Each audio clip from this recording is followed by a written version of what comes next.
everyone, welcome to Queerly Recommended. I'm Chris Bryant, noted astronaut, and I'm back as usual with Tara Scott. Hello, Tara. Hey, everybody. Can you believe we are actually on episode 15? It feels like 2 months ago that we were planning this podcast out, and we are halfway through the year. Amazing. So good. So good. So, we have some big news. I got my second vaccine. Yes, and because I got AstraZeneca for my first dose, I got to mix and match. So I hope I have additional superpowers now. So far it mostly just included coughing a little more and having achy muscles. Those aren't superpowers. They could be. I didn't know you can mix and match. I did not know that that was a thing. Yeah, you absolutely can. And especially because they're trying to get just as many people fully vaccinated as possible, especially with like the Delta variant scaring the shit out of everybody. Right. And with AstraZeneca, I think with like the blood clot concerns, I didn't even actually have a choice. Like when I filled out the appointment information, they said that I could choose between AstraZeneca because that was my first one, and Pfizer. And then when I showed up, they were like, "So you're getting Pfizer today?" And I was like, "Well, I'm really glad that's the one that I chose then." Hooray! And I mean, that was what I wanted anyway, because our kids can't be vaccinated yet, and Pfizer is much better at preventing transmission. So I have Pfizer. Right. Very good. I don't know what the portmanteau is. I've seen Pfizer Moderna turned into a portmanteau where they like put them together into, I think they called it Pfizer. Pfizer. Yeah. I think it is. I think that really? Might be it. Yeah. I'm just shipping 2 vaccines. Right? Man. I can really get behind the idea of shipping vaccines at this point. Like I think everybody can. Right? It's the except for the non-vaxxers. I can't with that here in our country. No. We're so entitled. Ugh. Well, it's especially depressing knowing that, I mean, your country did a phenomenal job of negotiating as much, like all the vaccines that was possible to cover everybody. And there are other countries that are not going to get theirs for probably literally years. And there are people that just don't want it. Right. I don't understand it. Like I fought and I was up 24 hours a day trying to find a place to get my parents vaccinated. Mm-hmm. Like, and they were vaccinated back in February. And that was because I was just, constantly online calling people, trying to get them in. I finally did. And it was like such a relief. And then I finally got in. Yes. And my sister finally got in. So that was great because then we could all hang out together. And so, and the people who never even masked, a lot of the anti-vaxxers are non-mask wearers anyway. Yes. So we fight that. And it's just like, it's crazy down here. It really is. Weren't there a bunch of them though that they wanted to start wearing masks to protect themselves from the effects of people who had the vaccine or something like that? I thought I saw that somewhere. I have seen a lot of like TikTok videos of people who are claiming that the shots have, they're magnetized shots and you can like put keys on your face or on the shot. And they're like, we don't want anybody tracking us. And it's like, hello, you have an iPhone. The government and everybody on earth is tracking you through your iPhone anyway. Constantly. So don't worry about your stupid vaccine. Just get it. Be healthy. Yes. Don't spread. Just be healthy and let's get back to a normal we can live with. My favorite related to that on TikTok, somebody did a reaction video. And so they first showed this woman who was like, I tell you, it works. It's weaker at the beginning of the day. It's stronger at the end of the day. And she's sticking a key to her face. And then it switches to this other woman who has like the weariness that all of us have with this kind of nonsense. And she's like, your face is sticky. Go wash your face. Take a shower. You're right. Like, go clean yourself. You're such an idiot. You're the reason why we have warnings on hand dryers. And I was like, yes, a hero for us all. It's, and it's sad because it has taken the last probably year and a half to realize that half of the country is not smart. Half of my country is not smart. Well, I mean, it also doesn't help that your leadership was actively working. That's what I mean. Again. Yeah. Like, I mean, what do you do? I don't know. I like I'm kind of scared of what's going to happen in a couple of years when we have to go through another election. Oh yeah. So I need you to make a Adopt bedroom you. for me. Yes, please adopt me. We need to Yes, move out in the country, get a bigger house. Okay. Build a little I'm bunker. Well, space for you and Molly. Okay, that would be great. I'm in. Okay, we'll make that happen. Just like in the last few episodes, we want to give another big thank you and a shout out to the people who've been leaving ratings and reviews on Apple Podcasts. It makes us smile every time. It's always so sweet to see what you have to say or to see that there are more people giving us 5-star ratings. That's like just absolutely warms my heart. And we're especially excited about it because, like we said before, the more reviews that there are, the likelier it is that it's going to come up higher as people are searching for queer content. And so Ali Sophie shared, love this podcast, fan of both Kris and Tara separately. So it's really wonderful to find out they have a show together giving queer recommendations. I've bought and read several books from the podcast, all amazing. Thank you so much for all the great content. So thank you, Ali Sophie. Yes, thank you. So glad you liked it. So glad you're enjoying the content. And the other thing is, like, honestly, if you don't want to pull up and write a review with your little thumbs, I get it. That's totally okay. But if you have a friend that you think might like the show, please just tell them about it, because that's also great. Like if more folks can find the show through word of mouth, that is also a wonderful thing, because we all need more awesome queer content all the time. Or just like retweet a lot of our videos, the cute videos that we do that have just a section of our actual podcast. Just retweet or share those. That helps as well. Get new listenership. Absolutely. Yeah. Thank you. Oh, it's listener question time. Listener question time. Yay! Yay. Okay, so Jamie Hunsacker asked, can you guys talk about the underrepresentation of trans women main characters or love interests in lesbian fiction? So, Tara, we haven't come across many. No, it's true.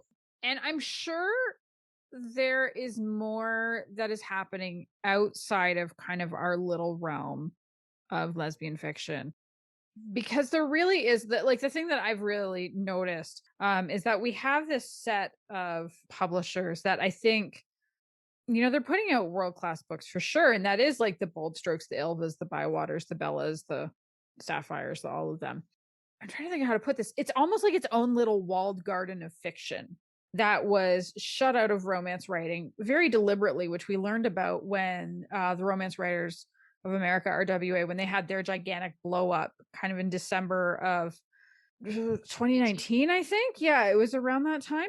And there were some people who talked about how lesbian writers were very deliberately kept out of there. And so, there had to be this flourishing on its own. And like Naiad was a press that was doing its own thing even before that.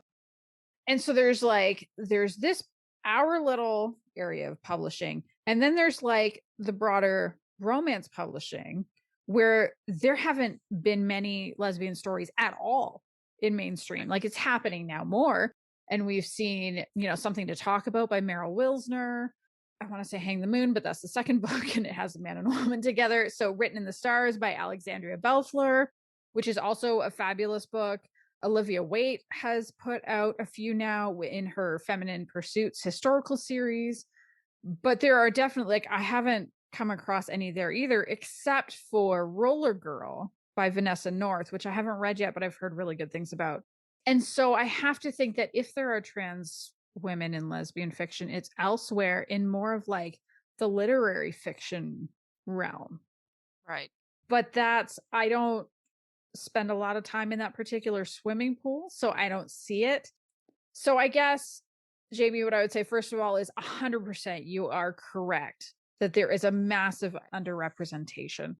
We're starting to see some in side characters. Right. Jay had one in Wrong Number, Right Woman. I always have to slow down when I say that book title because I want to be like, wrong woman, right? No. Right woman, wrong. No. So it's I think it's the wrong number, right woman. I hope it is. I'm so sorry, Jay, if you're listening. I'm such a jackass. But so Heather is a side character in that book, and Jay has said that she's writing a romance for Heather, which I'm quite excited to read. And I know that Jay is very careful when she is writing outside of her lane. And so I am hopeful that she's going to work with some pretty great trans sensitivity readers to turn out an excellent book. But in terms of like, even getting to books that are written by trans women, I don't know where they are. They're definitely not coming out from our publishers, and I'm not really sure why. I don't know that it's fair for me to say. I don't have insight into what the publishers are writing. I don't know if it's a welcoming enough and a safe enough space. For the most part, I can only really speak kind of from my experience as a genderqueer, kind of bisexual, pansexual woman in this space. The genderqueer part doesn't phase anybody. That's no big deal. Every so often, where I catch problems is that like bi pan kind of, and I use the two for myself. I feel like either fits equally well for who I am. And the people who have a problem with that also tend to be people who are transphobic in our community. And so while it is a small group, it is occasionally a very vocal group. And so I guess I question whether trans authors have felt safe here. That's a good point. I don't know that there has been enough of a deliberate effort on the part of the publishers to try to source more of these books, to try to acquire more and to publish them. I think there is a certain level of openness, but to me it's kind of similar to the whiteness problem that we have in our corner of publishing as well, because it is very, very white.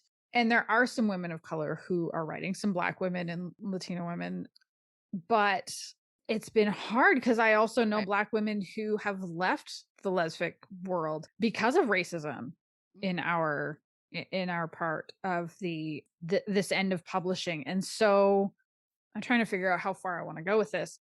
I think it's something that the publishers need to take a hard look at and see how can we, like, as they are trying to be more inclusive of Black and Indigenous people of color, how can they also be more inclusive of trans women, because their stories are absolutely essential too. So I do think the publishers need to kind of take a hard look at their lists and who do they want to be acquiring and how can they go out and specifically make space for that and make sure that they, not only that, but like, do they have editors who are going to be able to provide that kind of competent feedback? Because you also want to make sure that there's safety and care throughout the whole process. Unfortunately, I don't know how much is going to change until then. I mean, Karina Adores, which is they're an LGBTQ imprint of Harlequin. It's not lesbian, but they've just announced that they've acquired a romance with a trans woman leading character, which I think is very exciting. And I hope that we see more of it. So I guess that is my call or challenge back to whoever is doing the, acquiring editors. And if there are any agents or anybody like that are listening to us, that absolutely, we need more trans women. We don't get to where we are now with the rights that queer people have, especially in the US. You don't get there without all the work that trans women were doing. For sure. Like, trans women of color were at the forefront. And so, yeah, please, more stories. I want to see them. And actually, specifically, if you know of any that you've read, Jamie, or anyone else, if there are any that you can recommend, please send those recommendations in. You can tweet at us individually or to the podcast handle. You can DM us. You can send an email to podcast@queerlyrecommended.com. But I definitely love to read more. So I think that a lot of the publishing companies have really made a forward movement for more diversity. I can see that within my own publishing company. And I feel like at least my editor, Ashley, she is very aware of everything because she worked with kids, queer kids. Boy, that's hard to say. Yeah. Queer kids, at the school. And so there's she is very, very good about sensitivity as far as how things are titled, called, represented.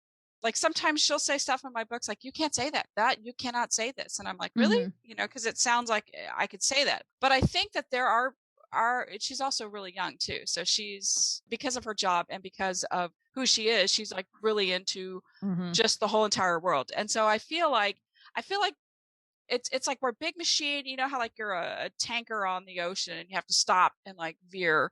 It's going to take a little bit of time to stop and to veer into a different direction. But I feel like we're getting there. I feel like we will have some more, maybe bigger steps into the trans community as far as books and representation. And I feel like we're kind of sort of getting there. We're maybe taking steps. Maybe. I'm hoping. I think we need to see the publishers actually like I said, I think we need to see them deliberately seek it out. I know Bold Strokes has previously published books with trans characters, not necessarily trans women. I can't remember. I know there are a lot of trans men, but I cannot think of trans women. Yeah, Dina Hankins for sure. That years ago, she's been like very supportive and has written a lot on trans men characters. Yes, which I feel like is almost its own can of worms, because we see that in certain like turf spaces where they're very welcoming to trans men, talking about how they've basically been lied to and bullied into it and blah blah blah, which is absolute bullshit. But then of course don't want trans women in there for their own very turfy, horrible reasons. All of that garbage about wanting to invade women's spaces and whatever, like 100% you can miss me with that nonsense, because it is not a thing. That's not, no, fuck off. Just like fuck off and then continue fucking off. So I guess in case people haven't noticed, our feminism is very intersectional here, and that is important to us. So yes, I want more books. I personally am not sure how to find the best books, the books that people love and what they trust. I will also admit that is an area that I also need to work on, because I haven't done as much seeking it out as I should. I tend to read what comes to me for review, but that is an area that I would like to be better. And so if anybody has recommendations that they'd like to pass on. One other book that I do recommend that I really loved was Femme Confidential by Nairne Holtz. It's Canadian literary, takes place in Toronto, and there are basically 3 leads in it, and one of them we see kind of going through the transition process as well. And so we see before and after, and it's overall, I forgot how much I love character driven literary fiction, especially Canadian. There's just this, it just has a really specific vibe. Canadian fiction has a really specific vibe to it that I don't even really know how to lay out, but once you read like 5 of them, you know what it is. It's so good. But hopefully, Jamie, that answers your question. So on a totally different note, there's something pretty cool happening in our space that we want to give a little shout out for. Jax Meyer is a lesbic author who I know many of you have read and loved. And they're writing a romance film called Grace Note. I think the premise sounds really cute, because it's between a lesbian romance author and a non-binary songwriter. And they meet on a dating app, except dun, dun, dun, the songwriter has never actually used the app. So how'd that happen? Tis a mystery. It is. It's now in the crowdfunding phase. So if you want to check out their pitch and send a little funding their way, I'm sure that they would be very appreciative of that. Yes. And we will drop the link in the show notes, which I don't think shows up on Apple Podcasts. But if you go to queerlyrecommended.com, look for episode 15, you will find it there. So, Kris, what have you been reading or watching lately? Okay. So first of all, we all know that I watch a lot of television and a lot of movies. And since I had a break because I was on vacation, I really had to sit down and write a lot, which means the television was on a lot. So I watched a lot this last couple of weeks. So yes, Handmaid's Tale, the finale. How was it? Hope. It was there. I was right all along. All along, I was right. How much cortisol did you dump in your body to get to that moment? You know, it was like, I have been so tense this season because, like, it's like you expect something bad to happen. You know, it was the Tara approach. Something bad's going to happen. Something bad's going to happen. Like the whole time, every episode, something bad's going to happen. Yeah. And like half the time, something bad did happen. But a lot of the time, this was a turning point in the whole series. And I felt that, like, the hope came through and, you know, revenge came through. And Ooh. I know. So it was good. And I think there's, I have to say that there can really only be one more season of this, which is good because this is too stressful for me. I think for most people, how many seasons is it so far? I hate it when you give me things like that because I can never remember. I'm going to say it's been 4 seasons. I could be wrong, but I think it's 4 seasons. And I think the next season I can't imagine what else is left for them to do. Well, you don't want it to end up in a situation like, do you remember with Lost where they had a clear sense of where they wanted to go with the story, but they didn't know how many seasons they were going to get. So there were like a bunch of seasons of complete bullshit in the middle. Yeah. I stopped after 1. I was like, Polar Bear, I'm out. I'm out. I'm out. And here's the deal. A long time ago, television shows used to end at the end of the season. It was like ending, boom. There was no cliffhangers. You're just like, I can enjoy my summer, you know. But now they do these cliffhangers, and then you like wish for your summer to go faster so you can get to September, October when it picks back up again, and you find out if somebody died or not, or whatever the case may be. So there's been a big change in television over the past 20 years about that. So anyway, Handmaid's Tale, watch that.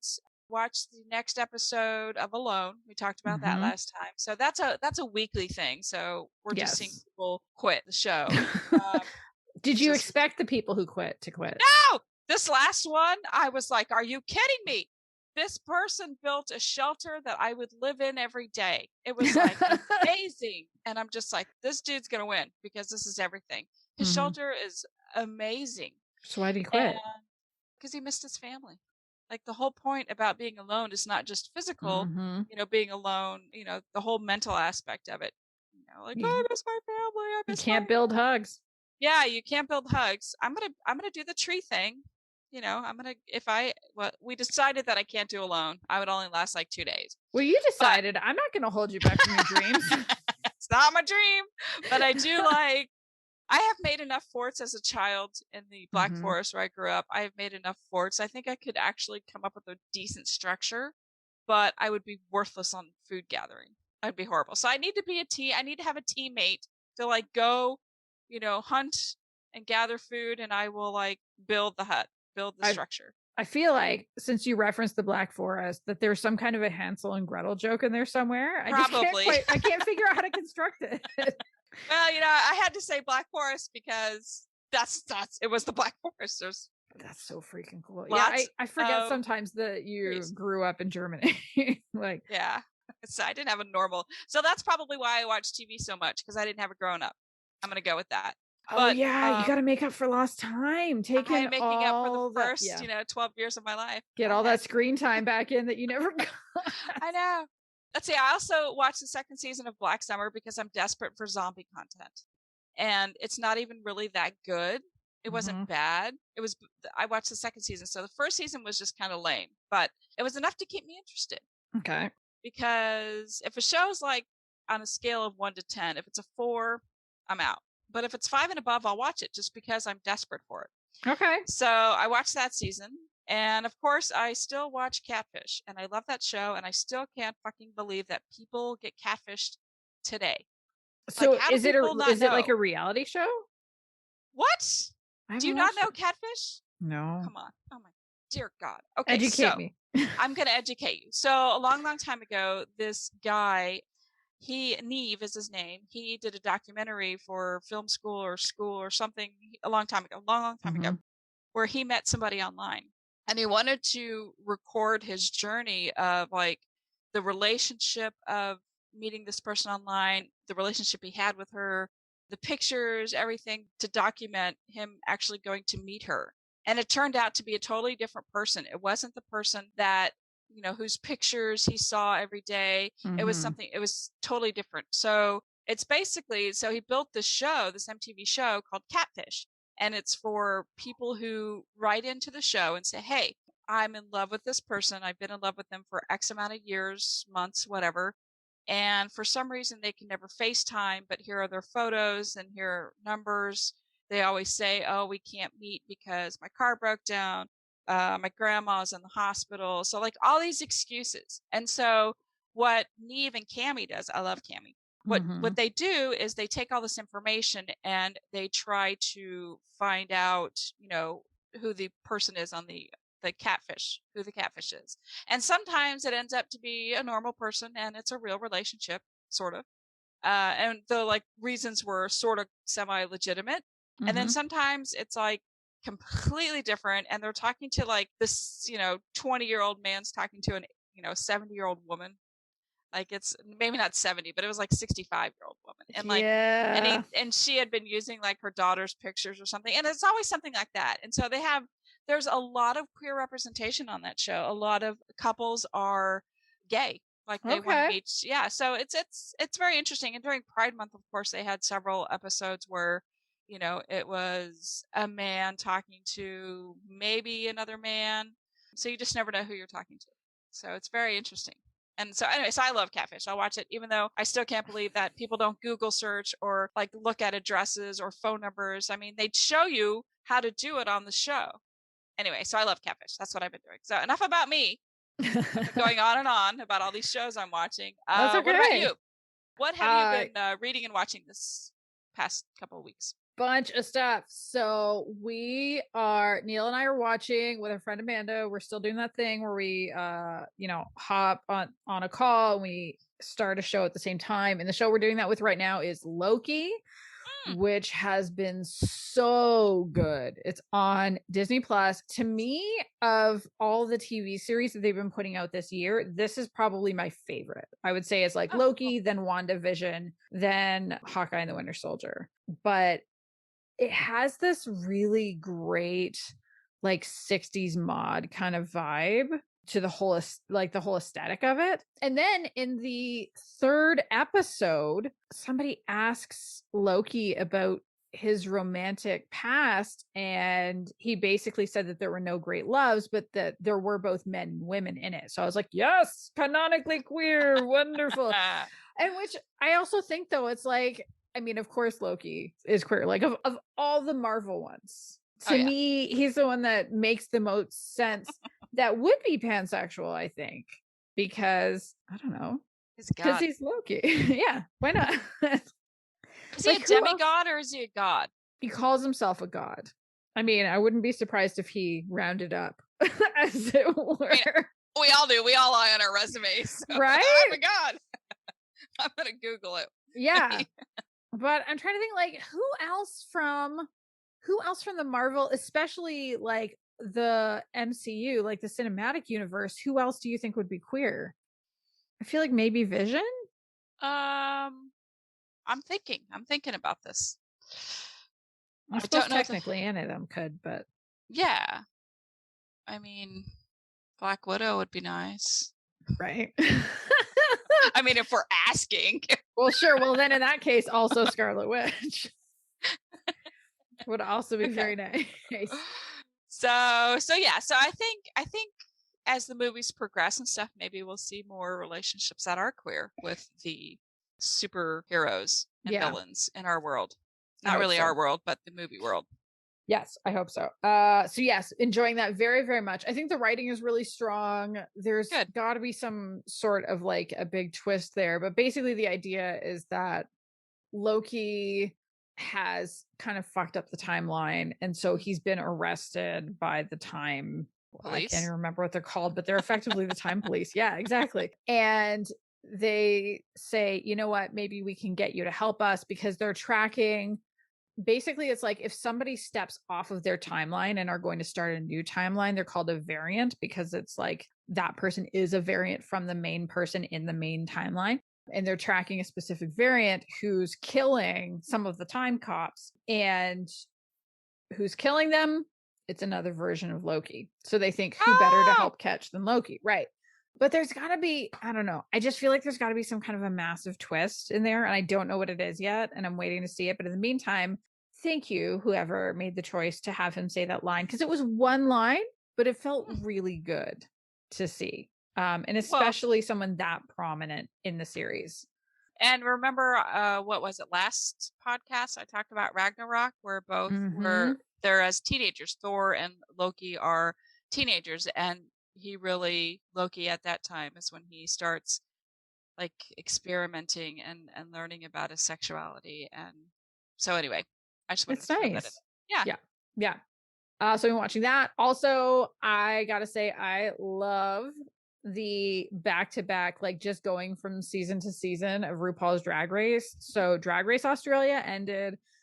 That whole season was kind of garbage, unfortunately. It was not the best. And I think it's maybe one of the worst seasons I've ever seen. And it was so weird. It was almost like you could really see they just decided from the beginning who the top 4 were going to be.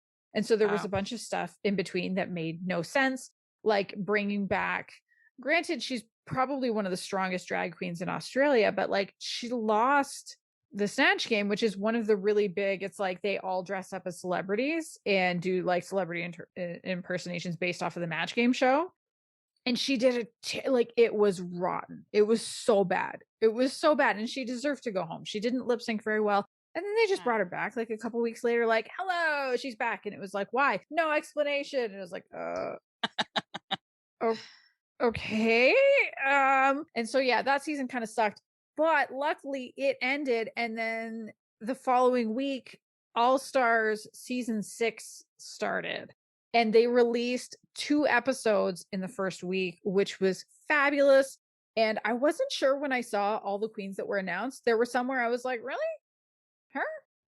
That one? I saw something where they had like the Brady Bunch drag queen. Oh, was that a promo for it, or what? No, that's, although some of them are in this, not all of them though. Like only 2, like Kylie Sonique Love and Ginger Minj, I think, are in that, unless I'm forgetting wrong, and maybe Ginger Minj isn't in it. But yeah, at least one of them is. No, they're Paramount Plus, who owns the Drag Race franchise now. Like they're making the new seasons of it. Okay. They're doing this thing where it's like dragging the classics, and so they have a bunch of drag queens in that playing Brady Bunch characters. But then they have like one of the brothers from the original series, I think, is playing the dad. And then I think they pull in one of the other guys who played one of the brothers to play one of the brothers or something like that. I don't know. It's very odd. It looks like fun. I'm going to see if I can find it in Canada. I don't know if I can. I don't think we have Paramount Plus here. But yeah, no, so far, All-Star season 6, despite being a little skeptical of a few of the queens they brought in, super fun so far. I'm really loving it. And the lip sync at the end of episode 2 for me was absolutely iconic. I was clapping, I was cheering. It was phenomenal. It was so good. I'm very excited about, I hope the season continues to be this fun, because I feel like it makes up for a lot of what I was grumpy about with with Australia and even some of the last season. In terms of gaming, still playing Stardew Valley, of course. And last time I was talking about, is my character going to marry Abigail or Emily? I wasn't sure, but she married Abigail, the little purple hair girlfriend. Yes, they got married. They adopted a baby who does nothing but sleep still. And Abigail is like, have you spent any time with the baby today? And I'm like, the baby's sleeping. I'm going to go and kill some monsters in the caves and do some mining. And then I'll come back and play mommy. And then I'll come back. Thank you for asking. And then lastly, I have been reading Change of Plans by KJ. Now, KJ is one of our indie authors in the space. She, she's a great author, also writes fabulous reviews that are just beautiful. But this book I'm enjoying quite a lot. And it has, the 2 leads are Emily, who's an architect, and Sky, who is a bike messenger. And it really is kind of the title basically kind of says what it is on the tin. Like it's kind of that idea of you can't plan everything in your life. Things are going to change, and how are you going to deal with it? And so Emily is super uptight and very, very regimented and can't really deal with things going off schedule. And I believe has some kind of a mental health problem, which is fine. She regularly sees a therapist, like she's trying to work on it very actively all the time. But unfortunately, she walks into her own home to find her girlfriend, who does not live there, fucking someone else on her table. And so that definitely represented a massive change in her own life plans. And so her therapist kind of challenges her to like get a little more spontaneous with her life. And then there's Sky, who is the other character. She's a bike messenger. She finds out that she's going to have to leave because her landlord has sold the place. And she's trying to find somewhere to live. And, I believe it all takes place in Melbourne and it's quite expensive there. And she's like, where the hell am I going to live? And the person she had been renting space from knows Emily and was like, oh, Emily, you have this little guest house on your property. What if you rented it out? Right? And Emily's like, this represents a change in my life and it's spontaneous, but my therapist told me to be spontaneous. Sure, fine. Okay, I'll rent it out. And of course, attraction ensues. And I'm not quite, I think I'm about halfway through. So I'm really hoping it's going to stick the landing. But the thing that I love about this book especially, and I haven't really read much else by KJ. I just know that like a lot of people really love her books because, like I said earlier, I am reading for review most of the time. And most of the time it's like choosing from the books that are coming to me. I have enough books coming to me that I don't have a lot of time to go out and seek out other books. But I'm really glad I read this one because the chemistry is so good. Nice. Oh my God. She is so good at chemistry writing. Like I'm just like, okay, go make out now. Oh, you're not going to do that yet. Okay. Come on. How about now? Kiss her. Oh, she just kissed her on the cheek. But wow, it went really well. Okay, kiss her again. Like it's so good. It's so good. So I'm really hopeful that I'm going to enjoy this one up to the end because it's great so far. And the aggregate rating on Goodreads is actually real high. So oh, wow. It's in the like 4.5 star range, which is that's hard to do on Goodreads. Right? Goodreads, whatever you want to call it. Yeah. So I'm I'm hopeful. Nice. Good. So Kris, what is your official recommendation for this week? Okay, so my official recommendation is in 2015, a book came out called Simon versus the Homo Sapiens Agenda. And it was a book written by Becky Albertalli, and it was made into a movie in 2018, and it was retitled Love, Simon. And like that book is still like on Amazon's top 10 list. It's been around forever. And it was just kind of like a super cute coming out story with a teenager, Simon. He gets on a local popular messaging place and reads a message about another teenager who is afraid to come out. And then Simon's like, well, I'm gay too. And so they kind of have this cute little back and forth online, and they don't know who they are. And so basically that is not my recommendation. I mean, it's a good movie, but that's not my recommendation. So my recommendation is actually kind of an offshoot from this movie, and it's a series on Netflix. There's 2 seasons, and it's called Love, Victor. All right. Tell me more. Okay, so here's the description of it. Victor is a new student at Creekwood High School on his own journey of self-discovery, facing challenges at home, adjusting to a new city, and struggling with his sexual orientation. So Victor Salazar is the main character, and he reaches out to Simon from Love, Simon, because years before, Simon actually went to that high school, to Creekwood High. And he's kind of passive aggressive, like sending him a message. How Messenger, you can pretty much send a message to anybody on any social media platform. And so he does, and he's like, I'm really happy that you had this great coming out story and your family was extremely supportive, but I also hate you because I'm not having the same experience. His heteronormative Catholic family is kind of like pushing him. Maybe you'll have a girlfriend at the school. Maybe you'll have a girlfriend. And so he does. He actually finds this really great girl and he dates her, and he kind of feels butterflies, but he's not sure because then he sees Benji, who's the one like gay student at the school, and it's like more than butterflies when he sees Benji. So he's trying to figure things out, and during this whole time he has text message exchange with Simon, who does make an appearance in the actual series as well. So I thought, I mean, it's great because it focuses not just on Victor's self-discovery, but also his quirky friends and, you know, their problems and situations. Yeah. And like parents who are like, you know, not perfect. They're kind of hot mess parents, you know, in different families. And so it goes beyond just the relationship of Victor. And so if you like these family stories with queer rep, then I recommend this series because it covers everything. It really does. It's not all happy. You know, there's a lot of like not sad things, but just like real life. Like this happened and this is how we're dealing with it. And this happened and this is how we're dealing with it. So it's just a good way to just kind of decompress from the day and just kind of watch this show. And he's absolutely adorable. Like Victor, he goes to these gay bars and, you know, he sneak him in because he's like, at the beginning of the series, he's 15 and he just turned 16. So when he's 16, he ends up, you know, sneaking off to New York to hang out with Simon. And they take him to this gay bar in New York. And like, he is like, just everybody's like all over him. You're adorable. And you just know that once he like hits, you know, his coming of age, he's just gonna explode and just be so successful at life and love and happiness and everything. And you just, you know, this is gonna happen. So you want to be on the journey with him. So I really enjoyed the series. I did. That sounds super cute. It is really, really cute. Do you think it's a good thing for parents to watch if they have like older kids to watch with them?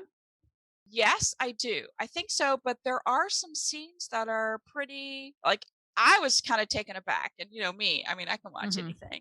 So a couple scenes I was like, "Ha!" You know, and the parents handle the situation really well. I think if parents are progressive enough, you know, and they do have queer teens, for sure this could be watched by everybody. Yeah. I think I think it's PG-14. Yeah, I used to say 13 because that's what movies are, but I think this is PG-14. Okay. So yes, I think older teens I think could watch this. I mean, I don't know that do parents watch I don't know. series with teens? I never saw my parents from 13 to 18. I never saw my parents. So I don't know. Maybe we would have watched it. I don't know, but I was upstairs in my room the whole time. Yeah, my kids aren't old enough for that yet. So I personally don't know. I don't know. I used to watch a lot of stuff with my mom because my dad would like go camping for the weekend with my brothers, and so my mom and I would like watch a lot of stuff together. Like my mom and I watched, like we'll watch movies together, but we watch more movies now than we did growing up. And I think like I'd stay up and watch like Knight Rider and Miami Vice with my parents. Oh, Love Boat and Fantasy Island. I think those were ones that I watched with my parents. But how is that possible? You're 34. I know. I was like a baby. You know, spend some time with the baby. And so and I remember that. That's right. When, you know, they spent time with the baby that I got to see that. Or maybe it was reruns. I don't know. But either way, who can say? They didn't have anything really that, you know, obviously was queer when I was a kid on television. Not at all. So, well, I mean, Miami Vice, they just didn't admit it. There's that. Yes, for sure. Okay, so enough about mine. I think it's a super cute series and it's on Netflix. So I recommend it for just killing time and watching something that has a little bit of angst, but you know, is a feel good show. Sounds Tara, good. what about you? What is your big recommendation this week? I decided for a couple of reasons to dip back into an old favorite this time. The first is that if I'm being honest, that Pfizer vaccine really kicked my ass. So I didn't do a lot of reading.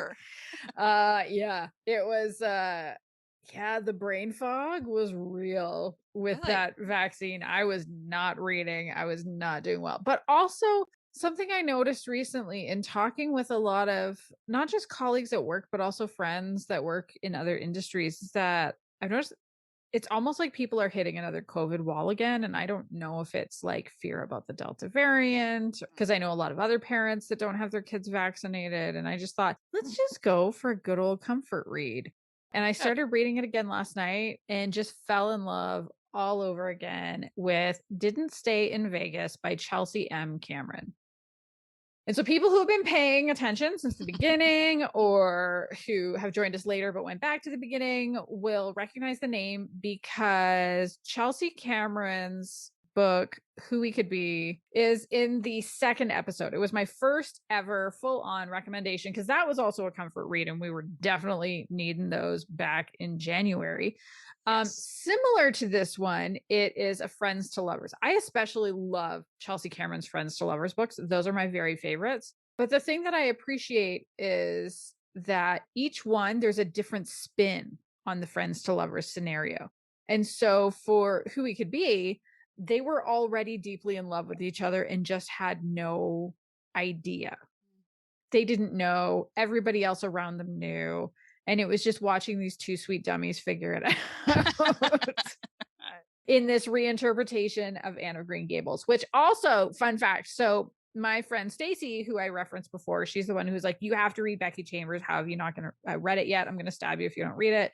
And I read it and I loved it. I believe it was Stacy who was telling me that she went back to reread some of the Anne books and was like, oh yeah, it reads as like their relationship reads as hella queer. Like it was possibly not deliberately so. It's hard to say. I mean, Lucy Montgomery has not been with us for a long time, but I was kind of glad to hear that because that was a really fun reinterpretation of that book. But Didn't Stay in Vegas is different. So we have these two best friends. One of them is Callan, and Callan is the narrator. I believe all or most of Chelsea Cameron's books are written in the first person, so similar to you, which is actually probably part of why I like reading both of your books. Well, with this particular one, Callan wakes up, very opening scene. She wakes up in a hotel, in an unfamiliar hotel room in Vegas to find she has glitter all over her junk. And she's like, what the fuck is going on, in a dress that she doesn't recognize. And there's somebody else there. And she's like, who the hell is that? And it's her best friend, Emma. And kind of as the morning progresses, they find a piece of paper that says that they got married the night before. And they're very much opposites attract. Callan does not have her shit together at all. I once saw a meme that was like, not only are I don't have ducks that are in a row, I have squirrels and they're in a rave. Like that's Callan. 100%. But then there's Emma, who is incredibly dependable. And so Callan's like, well, obviously we have to get this annulled because what the fuck? And so Emma's like, yep, I'll take care of it. I'll take care of it. And then they get back. And a couple weeks later, Callan's like, so did you take care of it? And she was like, I was thinking, what if we just stayed married for a while? And then it's like, you sort of watch that and you watch some other stuff happen. And you're like, oh, Callan is a useless lesbian. And I know there are some people that don't know what that means, but like the useless lesbian is very much a thing where it is a lesbian who has no idea that someone is attracted to her and like very, very attracted to her. Like it is very obvious that Emma is in love with Callan and Callan has no fucking idea. And so you kind of just see this progression in their relationship. And also there's sometimes where I just wanted to shake Callan because she's like, can we cuddle now? And I'm like, what? Friends don't do that. I'm sorry. No, friends don't, not that much. Friends don't cuddle that much. No. Sometimes, but not that much. Yeah. Not typically. And these were not friends with benefits, by the way. Like these are just not. And just so, friends. And then Callan has to, like, she gets evicted. So she ends up moving in with Emma. And you just kind of see this, like, it all has to come to a head at some point. And it does, and it's beautiful and it's fun. The chemistry also is very good in this book. The sex scene, when it finally happens, I think is the best one that this author has written. And it's just, it's very good. So yes, this book is hilarious. It's very cute. There is no angst. It's the ultimate comfort read. You might want to throttle Callan sometimes, but she's just... she's very well-meaning. She has a very good heart. She just has no clue that her best friend is in love with her. And it's perfect. That happens. Yeah. That happens. It does. I love it very much. That is my recommendation. Good. So that is all for this episode. Thank you so much, everybody who has joined us. If you've enjoyed it, please subscribe wherever you're listening to your podcast. Or like we said earlier, if you could please consider leaving a rating or review on Apple Podcasts, we would be very, very grateful. Or even better, like I said, if you have anyone in your life that you think would like this show, please just tell them about it, because we would love to reach more folks who are looking for good queer media recommendations. Hey. Yes, or if you want to connect with us on your favorite social media sites, just search for Queerly Recommended on Instagram, Twitter, Facebook, or email us at podcast@queerlyrecommended.com. Goodbye, everybody. Bye.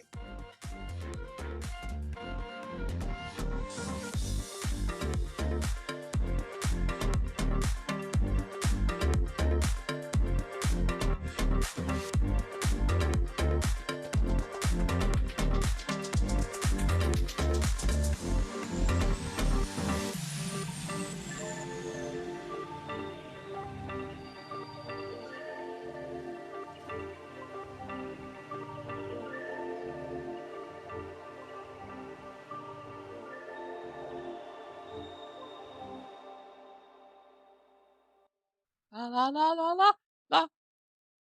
Recording is in progress. And yeah, so you're kicking it off. I did not sneak in any.